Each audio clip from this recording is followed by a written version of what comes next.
गुरुर्ब्रह्मा गुरुर्विष्णु गुरुर्देवो महेश्वरः गुरुर्साक्षात् परब्रह्मा तस्मै श्री गुरवे नमः।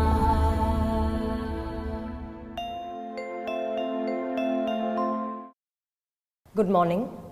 Today we start a series of episodes that aim to give you an understanding of Iyengar Yoga. In this series, we will see fundamental asanas across all categories: standing, sitting poses, forward extensions, back extensions, twists, and finally, restorative poses. The first pose that we will start with is Tadasana. Tadasana is the fundamental pose in the Uttishta or standing state. Tadasana means a mountain pose. Just like a mountain stands tall and erect, the practitioner also must stand tall, firm and erect in this asana. One must not dismiss Tadasana as an easy pose. In fact, Tadasana is the fundamental pose in all standing asanas. It is so because it's approachable. Everybody can stand, but to stand evenly on two legs, to be able to distribute their weight equally, to execute and understand and experience all instructions, if one can learn how to do it in Tadasana. For example, if the instruction is to push the thighs back, push the femur back, roll the thighs in, raise the chest up, raise the arches of the foot, etc. If a person can do this in Tadasana, which is approachable, to be able to translate it into other upcoming asanas, which may be more complicated, which a person may not be able to hold for a period of time that is as long as Tadasana, then these actions more easily translate into upcoming asanas. Therefore, to practice it in Tadasana, establish it and understand it in Tadasana is very important. Now we will go on and see how to do Tadasana.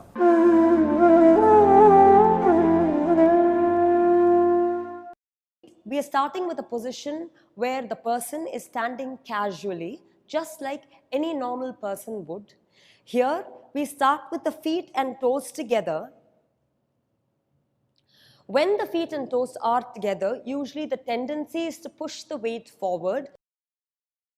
You take the weight back, as in pulling the thigh back, such that you're positioning the thigh bone, the femur bone, which is inside the thigh, over the heel bone, which exists in the heel pad. So thigh bone over heel bone with the thigh back. Then all the parts of the foot are well spread and placed on the ground, such that every part of the foot evenly touches the floor. There is no dominant portion where all the weight is falling. There is no portion which is so loose that no weight is coming on it. All parts of the foot have to touch evenly. From there is the top of the buttock muscle. The top of the buttock muscle originates where the buttock is beginning. This usually starts at the area of the lumbar and sacrum, end of the lumbar, beginning of the sacrum. From the top of the buttock muscle, you push the buttock muscle down. When you push the buttock muscle down, you maintain the grip of the thigh, and that pulling of the buttock muscle down will cause the abdomen to move back towards the spine. Here again, the practitioner is not pulling the abdomen hard, but the adjustment of the buttock muscle causes the abdomen to move back towards the spine. Keeping that, the entire chest should have a splendid big raise from the bottom sternum all the way to the top of the sternum near the notch of the throat. Raising the sternum up, relaxing the throat, you're widening your shoulder from the center collarbone all the way to the side of the shoulder, pushing the shoulder back. As you push the shoulder back, from the back of the shoulder, you lengthen all the muscles and joints all the way towards the fingertip, as if the fingertip was pointing the ground. Raise the chest up, thigh back, buttock muscle down, even weight on all parts of the foot. Tadasana.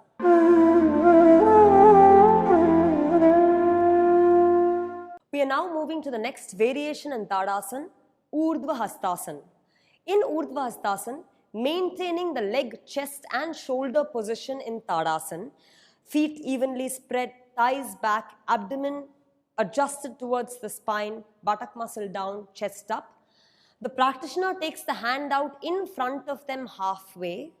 When the hands go from the shoulder to the very tip of every finger, the hand is well stretched, chest is raised, such that the sternum is above the level of the arm at this position. From there, extending the side of the body, think of every side rib as if you're counting steps and raising step by step. Every rib must be raised up when the hand moves up to Urdhva Hastasana.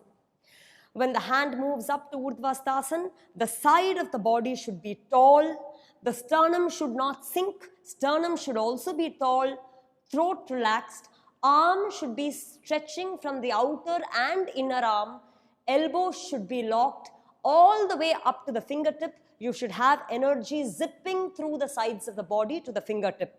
Knees back, thighs back, foot well spread, weight distributed evenly over the leg. In this asana, it is important that the upper arm moves behind the ear. Urdhva Hastasana.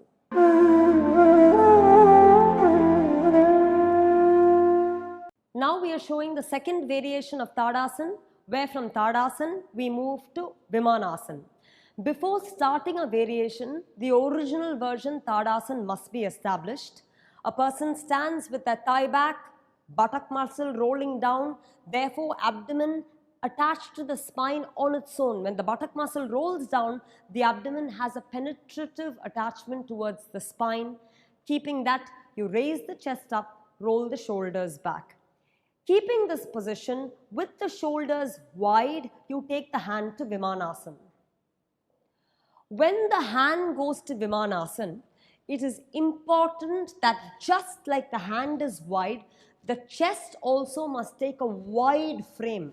From the center of the sternum, you should make sure both sides of the breast moves wide. Also, the sternum, while maintaining its tall axis, should also open. When the sternum opens, the rib cage also must be seen as if it's widening towards the side of the t-shirt and not collapsing in the center. If all of that happens, the arm will move towards the back of the socket. When the arm is in front, there will be a collapse of the chest, as you see. If the chest is to open, the arm moves back towards the back of the socket. Maintaining the width of the chest and the lift of the chest, vertical plus horizontal, you will have to make sure rolling the shoulder back and down, the arms are brought back down to Tadasana position.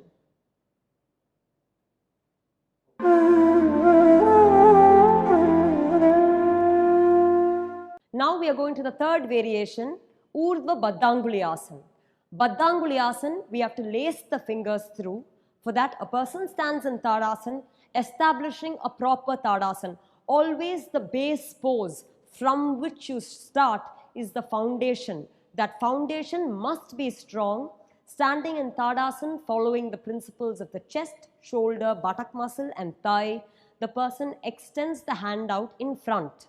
From there, you lace your finger completely through as if finger to finger is absolutely wedged to the root of the finger. From there, you see the elbow tends to dent. You have to lock the elbow in. Locking the elbow in, you have to invert the finger. When you invert the finger, the joint of the wrist must be well opened. The wrist has an upside and a downside. As if you're pushing both sides of the wrist forward, the wrist should be well opened. Opening your wrist, you have to raise your arm up to Urdhva Hastasana, taking your arm well behind the ear. The arm that is up, very many times you overdo from the finger and underdo from the arm. We'll come to that in more detail later, but the wrist side should be projecting and raised crisply upward. The armpit should be opened. The chest should be opened. Buttock muscle down. Abdomen lean towards the spine.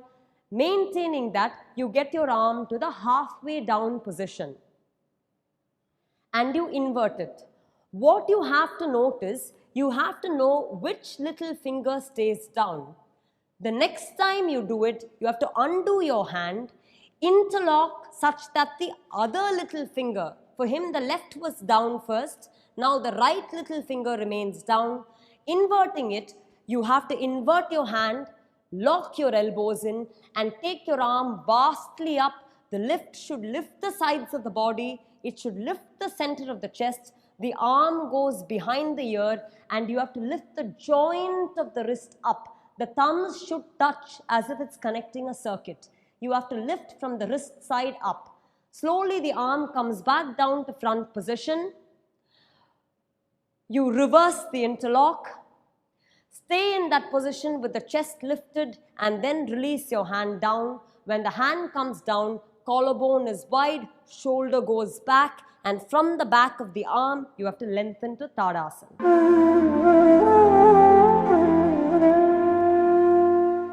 Now we are presenting a variation of Tadasana again, which is Tadasana in the lying down position. Lying down Tadasana, Supta Tadasana. We are starting from the way a person would commonly sit with a stoop with a sink of the chest. To start with, you'll have to nicely lift the sternum up, roll the shoulders back until the lift of the chest and roll of the shoulder back causes the back ribs to come inside with a projection of the shoulders back. Shoulder back, back ribs in. You must watch that here also you feel that the abdomen is with the spine. You're not going to project the abdomen forward. Keeping the roll of the shoulders back and sharp lift of the sternum up, the person goes to lying down position. And during the lying down position, it's pertinent to see. To explain the position, I'll ask the practitioner to extend the right and left leg. Generally, in this position, you see that there is this vast gap at the lumbar spine. This shows that even when the person is resting, this part of the lumbar spine still pops up. It doesn't rest. That must be rested for the health of the spine, for which the person must bend their leg one after the other. Roll the buttock muscle towards the floor. The buttock muscle which was lifting up must be pushed towards the floor. The abdomen rests on the spine. We explain this in Tadasana, but it's something which can be noticeably seen. Right now, when I push my hand through, there is no gap, which means we have rested the spine. In this position, pressing the heel, he must raise his hip up, insert his hand underneath where we talk about the top buttock muscle. He has to place his hand at the top of the buttock muscle and sharply push the buttock down until the side body, spine lengthens and the spine is clearly placed on the ground. Only after the buttock is placed must he release the right and left hand, crisply maintaining the push or the integration of the back with the floor, of the lumbar with the floor. You have to slowly release the right leg along the ground and the left leg along the ground such that the lumbar does not pop up. In this Tadasana, upon reaching the final Tadasana, there should be no space between the back and the ground. The abdomen should neatly and gently fall on top of the spine. The edges of the shoulders should touch the floor. Heel should be sharply extended and the thighs should be crisply gripped down towards the floor, sternum tall. This is to explain the fact that it is important to keep the buttock muscle down so that the length of the spine and the curve of the spine can be adjusted.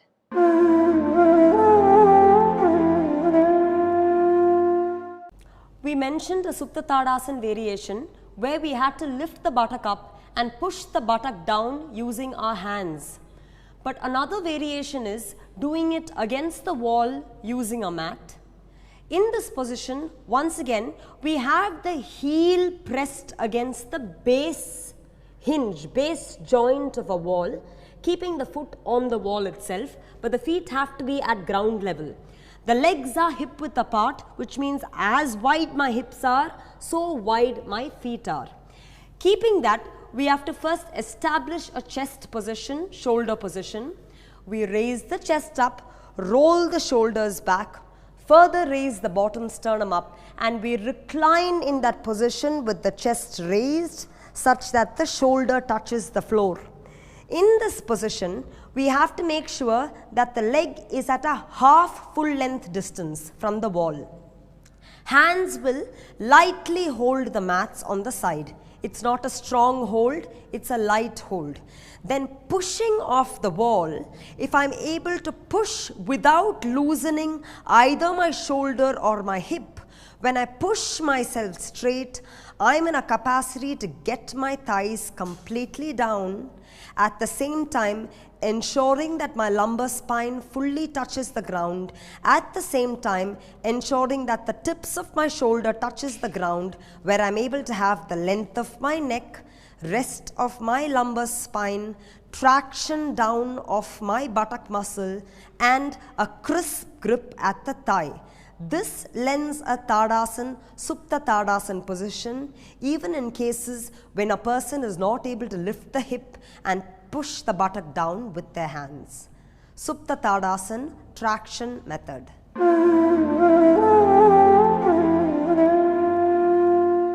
Now we'll be doing Uttirahasta Padasana.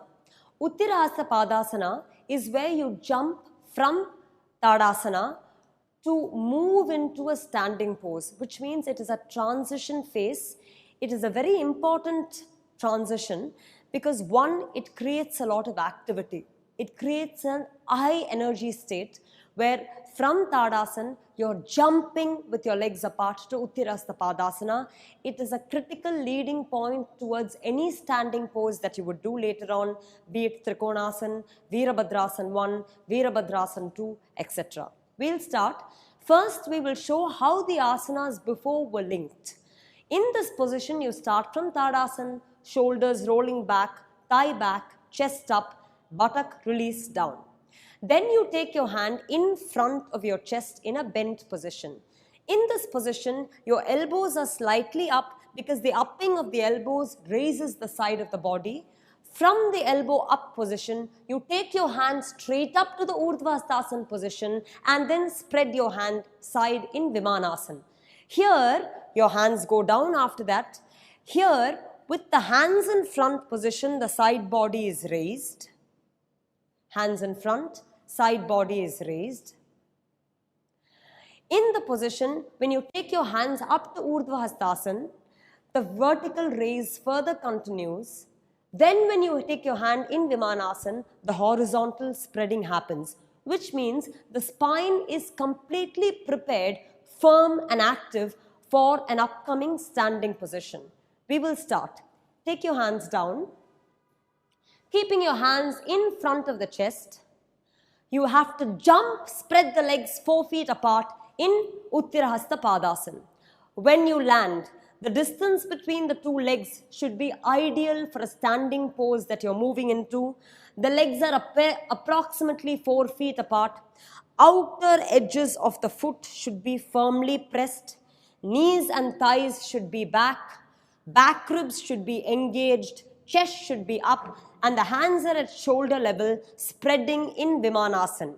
It is important to have the thighs back, outer edges of the feet firm, the arch is well lifted, and the entire foot firmly pressed. Finishing with this, you jump back to Tadasana. We'll show you a few quick cycles of this so that you understand how to go about it energetically. Hands in front of the chest, jump, spread apart. Jump, feet together, Tadasana. Hands in front of the chest, jump, legs apart. Jump together, Tadasana. Last, hands in front of the chest, jump apart, legs together, Tadasana. In this manner, you do it a little energetically so that the body gets prepared for an upcoming standing pose.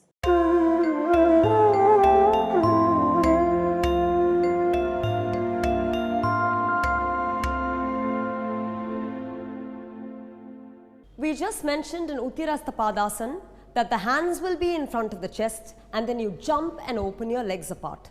But there are few conditions such as problems of the knee, hip or ankle where a person or a practitioner is advised not to jump and open their legs apart. In such cases, the practitioner merely steps opening their leg to the side, taking their hand in front, keeping it to the side. Once again, you start by taking your hands in front, opening your legs one by one and extending your hands to the side. Even here, if the legs are weak, you will see that there is no grip on the foot and the leg continues to slip. In order to avoid the slipping of the leg, initially a practitioner can take the support of the wall where you press the outer edge of the foot both down towards the ground and in towards the wall such that the legs build both strength and firmness. Keeping that leg, you walk the other leg away, you get a practice to plant the foot down and kick it against the wall to develop stability of the foot. You may extend a hand towards the wall and the other hand towards the spine so that you know that you're not leaning on one side. You can centralize yourself in comparison to the verticality of the wall.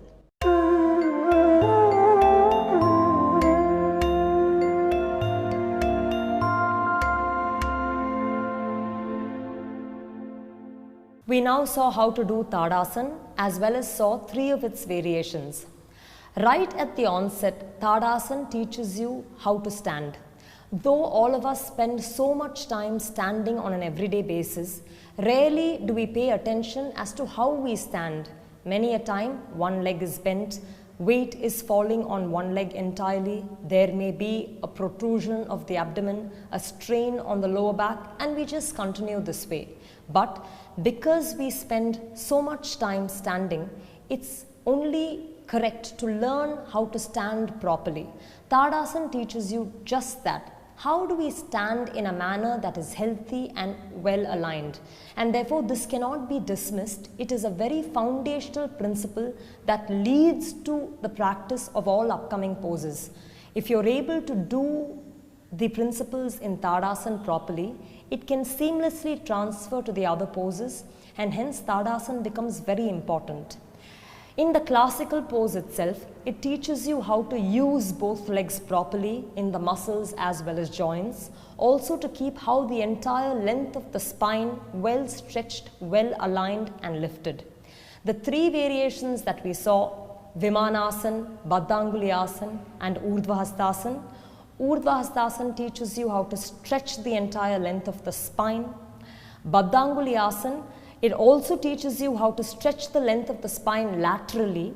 Laterally is important because we have paired organs such as kidney or lungs, and if we are able to stretch the intercostal muscles and raise the sides of the body, it gives good working space to those laterally paired organs. Also, Baddhangulyasana helps exercise the appendicular joints, the wrists, fingers, shoulders, etc. These are all properly engaged in Baddhangulyasana. In Vimanasana, because the hands are spread to the side, in a way from the center of the sternum all the way to the sides of the hand, we are trying to stretch. The internal lateral space of the body as well as the expansion of the diaphragm is well addressed. This is also very important for proper breathing. Hence, Tadasana is a complete package, must be practiced regularly. In the next episode, we will see more standing poses.